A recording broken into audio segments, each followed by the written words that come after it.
বন্ধুরা কেমন আছো তোমরা সবাই? দেখো আজকে আমি প্রথম ব্লগ শুরু করছি তোমাদের সাথে। বড় ব্লগ ছোট ব্লগ আমি দিয়েছি এর আগে, কিন্তু বড় ব্লগ এখনও দিইনি। আজকে ফার্স্ট বড় ব্লগ দেবো, আর তার জন্য তোমাদের সাপোর্ট কিন্তু অবশ্যই দরকার। তোমরা পাশে থেকে সাপোর্ট করে চ্যানেলটাকে এগিয়ে নিয়ে যেও, তোমাদের সাপোর্ট কিন্তু অনেকটাই দরকার। দেখো এখানে আমি সকালবেলা কিন্তু বাসি কাজ সব অফ ক্যামেরায় করে নিয়েছি, তো রান্না করতে চলে এসেছি। আজকে দুপুরবেলায় রান্নাটা করছি। এমনি দিন কিন্তু বেশিরভাগ আমি ভোরবেলা রান্না করি, তো আজকে বেলাতেই রান্না করছি। তার জন্য এই যে ভাত বসিয়ে দিয়েছি, আর তারপরে দেখো এখানে ডালটা আমি কৌটোর মধ্যে করে সেদ্ধ দিয়ে দিলাম। ডালটা কৌটোয় সেদ্ধ দিলে কি হয়, অনেকটাই সময় কিন্তু আমাদের বেঁচে যায়। তাহলে আমাদের ডালটা আর আলাদা করে সেদ্ধও করতে হবে না। কিন্তু অনেকটা ডাল যখন করা হয় রান্না, তখন তো আর ধরে না, তখন কিন্তু এমনি কড়াইতেই সেদ্ধ করতে হয়।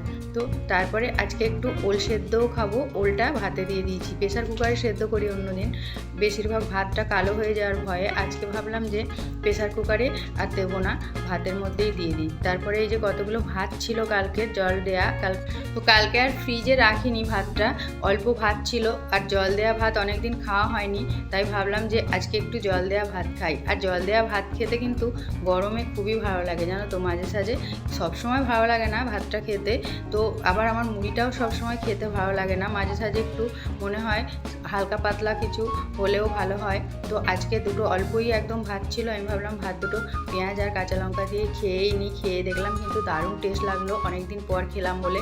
তারপরে এই যে দেখো মাছ রান্না করব। এখানে আমি কাতলা মাছ নিয়েছি আর বাটা মাছ। তো কাতলা মাছগুলোকে আমি আগে ভেজে তুলে নিই। কাতলা মাছের এখানে আলু দিয়ে আমি ঝোল বানাবো, আর বাটা মাছগুলোকে কিন্তু কোনো কিছু তরকারি করব না, এমনি ভাজায় রেখে দেবো। তারপরে এই যে মশলাটা দিয়ে তারপরে আমি ভালো করে কষিয়ে নেবো আবারও। আগে আমি দিলাম একটুখানি রসুন বাটা, আর তার সাথে আদা বাটা, জিরের গুঁড়ো সব কিছুই দেবো। দিয়ে ভালো করে লঙ্কা, হলুদ, লবণ সব মশলা একে একে দিয়ে ভালো করে কষিয়ে নেবো আবারও মশলা সব কিছু দিয়ে। তার মধ্যে এবার ভেজে রাখা আলু, আমি কিন্তু আলুগুলো আগের থেকেই ভেজে রেখে দিয়েছিলাম, ভেজে রাখা আলুগুলো দিয়ে দেবো এর মধ্যে। ভেজে রাখা আলুগুলো দিয়ে তারপরে জল দিয়ে দেবো। তো এইভাবেই আমি মাছের ঝোলটা কিন্তু রান্না করি। আর প্রথমে যেভাবে আমি মশলাটা দিয়ে পেঁয়াজটা দিয়েছিলাম, তো সেটা তোমরা যদি দেখতে চাও পরে ভিডিওতে, তাহলে কিন্তু দেখে নিতে পারো, আমার শর্ট ভিডিওতে দেয়া আছে এই রেসিপি কাতলা মাছের। তো আজকে দেখো এই যে আলু দিয়ে কাতলা মাছের ঝোলটা রান্না করে ফেললাম। এটা কিন্তু বরফেরই কাতলা মাছ, কিন্তু আলু দিয়ে এইভাবে রান্নাটা করলে খেতে কিন্তু ভালোই লাগে, খারাপ লাগে না। তারপরে অনেকে আবার বলে বরফের মাছ নাকি খেতে ভালো লাগে না তরকারি আলু দিয়ে রান্না করলে, কিন্তু আমাদের কিন্তু খাই, কাটাপোনা মাছও খাই আর কাতলা মাছও খাই। তো তারপরে আবার ছেলের জন্য এই যে ডালটা করে নিই। ডালটা যে সেদ্ধ কড়াই ছিল, কড়াইয়ের মধ্যে দিয়ে দিলাম, দিয়ে এর মধ্যে লবণ হলুদ দিয়ে একটুখানি ফুটিয়ে নেবো জল দিয়ে। ফুটে গেলেই তারপরে ঢেলে নেবো বাটির মধ্যে। এই দেখো বাটির মধ্যে ঢেলে নিচ্ছি ডালটা। তো ডালটা ঢেলে নিয়ে তারপরে সম্বুরে দিলে কিন্তু খুব সহজেই ডালটা হয়ে যাবে, বেশিক্ষণ একদমই সময় লাগে না। ডালটা আমি এখানে করে নিই। দেখো এই যে পেঁয়াজ আর লঙ্কা জিরেটা ভেজে নিয়েছি, তারপরেই এই দেখো এবার চলে এসেছি রান্নার কাজ সেরে।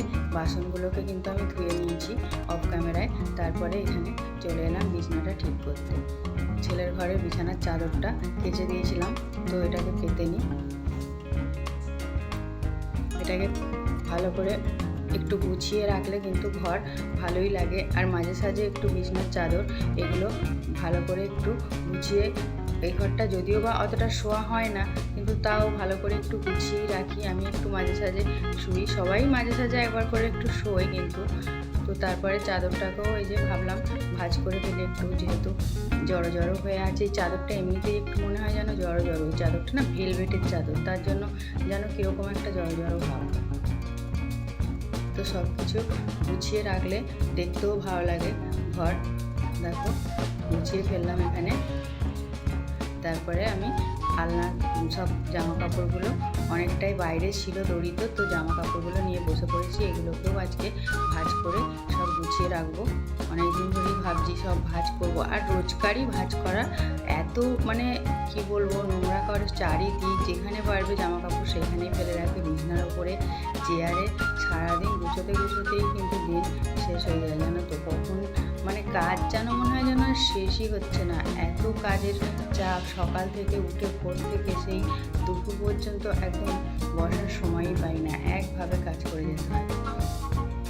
এই যে সব কিছু দেখো, আলনাটা ভালো করে গুছিয়ে নিয়েছি, ভাঁজ করে নিয়েছি। আর আমি কিন্তু সব জামা কাপড়গুলো যে যার আলাদাই রাখার চেষ্টা করি। আমারগুলো একদিকে, ছেলেরগুলোও একদিকে রাখি, আর বরেরগুলো একদিকে রাখি। কারণ জামা কাপড় যখন দরকার হয় তো খুব সহজেই কিন্তু সবার জামা কাপড় যে যার খুঁজে পেয়ে যাবে, তার জন্য এইভাবে রাখা। তো তারপরে এই যে দুপুর হয়ে গেছে, এবার দেখো খেতে বসে পড়েছি। দুপুরবেলা তোমরা তো দেখেছো রান্নাটা কি করেছিলাম আমি। তো ওল ভাতেটা আমি বার করে নিচ্ছি, আর তারপরে এখানে বাটা মাছগুলোকেও আমি নিয়ে নিয়েছি। বাটা মাছগুলো দেখো ভেজে রেখে দিয়েছিলাম, এগুলো কিন্তু আমি মেখে খাবো, তেল লঙ্কা আর পেঁয়াজ দিয়ে মাছটা মাখবো। আর আজকে ওল ভাতেটাও কিন্তু আমি তেল লঙ্কা করেই মাখবো, কারণ বেশিরভাগই সর্ষে আর কাঁচা লঙ্কা দিয়েই মাখা হয়। ওটা আমার বর খুব খেতে ভালোবাসে বলে ওইভাবেই মাখি বেশিরভাগ। তো আজকে বর যেহেতু নেই, তো আমি ভাবলাম যে এইভাবেই আজকে তেল লঙ্কা করেই ওল ভাতেটা মাখবো। এইভাবে মেখে খেতে কিন্তু ভালোই টেস্ট লাগে ওল ভাতেটা। তোমরা কে কেমনভাবে ওল ভাতে খেতে ভালোবাসো অবশ্যই বলো কমেন্টে। আর তারপরে এই যে দেখো আমি ভাত বেড়ে নিচ্ছি, আর তার সাথে কিন্তু কাতলা মাছের ঝোল হয়েছিল আলু দিয়ে, তোমরা দেখেছো। আর কালকেরও একটু তরকারি ছিল, পোস্তটা ছিল খানিকটা। আর তারপরে আজকে তো ডালও হয়েছে, এই দেখো। আর হাঁড়ি কিন্তু সবসময় খাওয়ার চাপা দিয়েই রাখতে হয় জানো তো। ভাত খাওয়ার সময় কিন্তু কখনো ভাতের হাঁড়ি খুলে রাখতে নেই, আমার মা বলতো আগে। তো আমি সেইভাবে সবসময় কিন্তু ভাতের হাঁড়ি চাপা দিয়েই রাখি।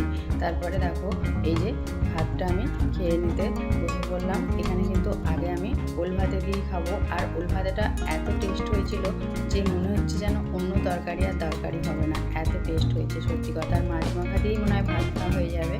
ওই তরকারিগুলো আর আমার দরকারি হবে না, ওগুলো পরে আবার খাওয়া হবে থাকলে। তো এইভাবে অল্প তরকারি করলে কি হয়, অল্প তরকারি করলে আবার কারোর মন ভরবে না। তো বন্ধুরা আমি খাই ততক্ষণ তোমরা ভালো লাগলে ভিডিওটা প্লিজ লাইক আর সাবস্ক্রাইব দিয়ে পাশে থেকো। বাই বাই বন্ধুরা।